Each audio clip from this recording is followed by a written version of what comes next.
Днес се отправяме на едно наистина специално пътешествие. Ще се потопим в една сложна, но и невероятно завладяваща територия – човешката психика.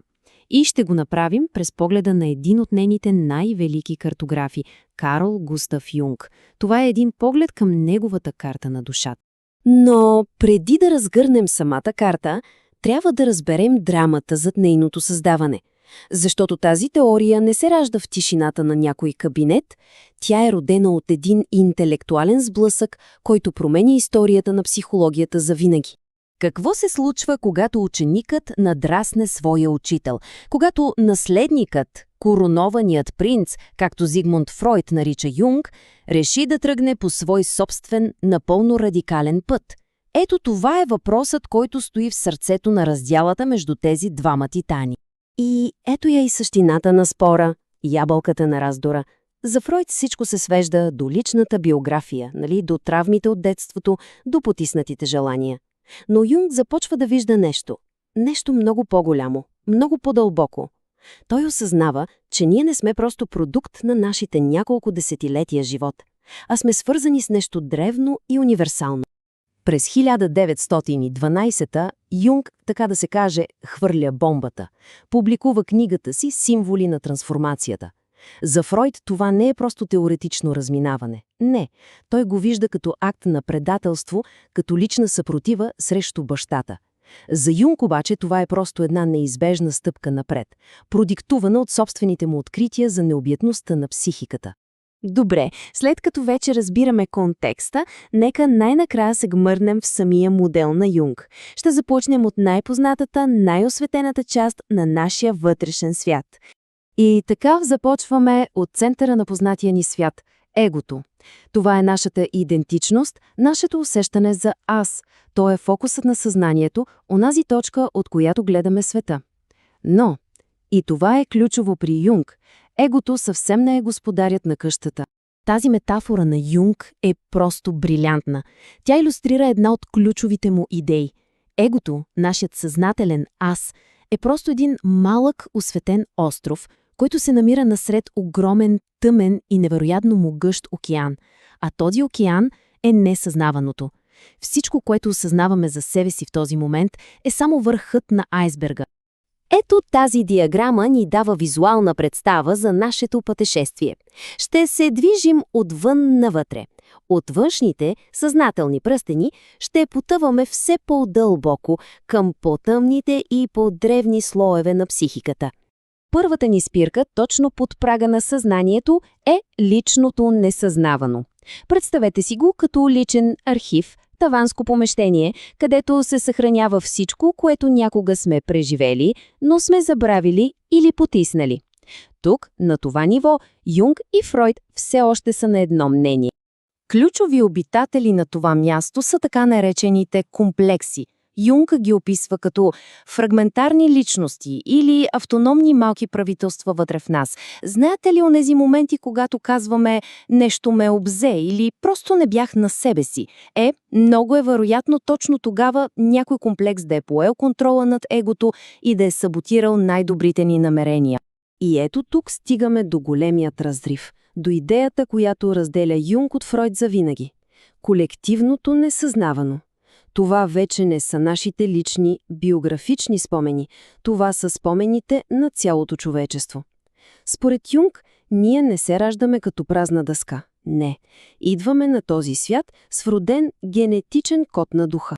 А съдържанието на този най-дълбок слой са архетипите. Можем да си ги представим като вроден софтуер от модели на поведение и възприятие. Именно те са причината хората по целия свят, независимо от културата си, да създават толкова сходни митове, да сънуват сходни образи на герои и чудовища и да реагират по сходен начин на фундаментални житейски ситуации. Добре, вече имаме картата на този огромен вътрешен свят. Но как да се ориентираме в него? Юнг ни дава и инструменти за навигация. Един вид компас, с който да намерим пътя си както във външния, така и във вътрешния свят. Първо, трябва да определим основната посока на нашата психична енергия.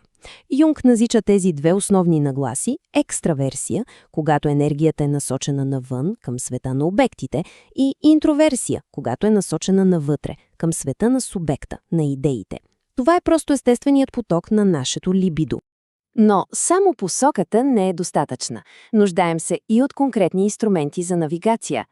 Юнг идентифицира 4 основни психологически функции, които ни помагат да обработваме информация и да взаимодействаме с света. Първо, имаме така наречените функции на възприятието. Те събират информация без да я оценяват. Усещането е една от тях. То ни казва чрез петте ни сетива, че нещо съществува. Тук и сега. То борави с конкретни факти. Какво виждаме, чуваме и докосваме. След това идват функциите на преценката, които обработват събраната информация. Мисленето е една от тях. То взима фактите от усещането и ги организира логически. Пита, какво е това, вярно ли е или невярно? Това е нашият вътрешен анализатор. Другата функция за преценка е чувството. И тук е много важно да не го бъркаме с емоция. Чувството, според Юнг, също е рационално. То оценява, но не пита дали нещо е вярно, а каква е неговата стойност. Добро ли е или лошо, приемам ли го или го отхвърлям, това е функцията на субективната ценност. И накрая, втората функция на възприятието – интуицията. Тя не вижда с очите, тя възприема скрити връзки, модели и бъдещи възможности. Тя не се интересува какво е нещо сега, а откъде идва и на къде отива. Тя вижда голямата картина. И така, защо е важна цялата тази сложна карта? Каква е крайната цел на това дълбоко вътрешно пътешествие? За Юнг отговорът е много ясен и той не е просто лечение.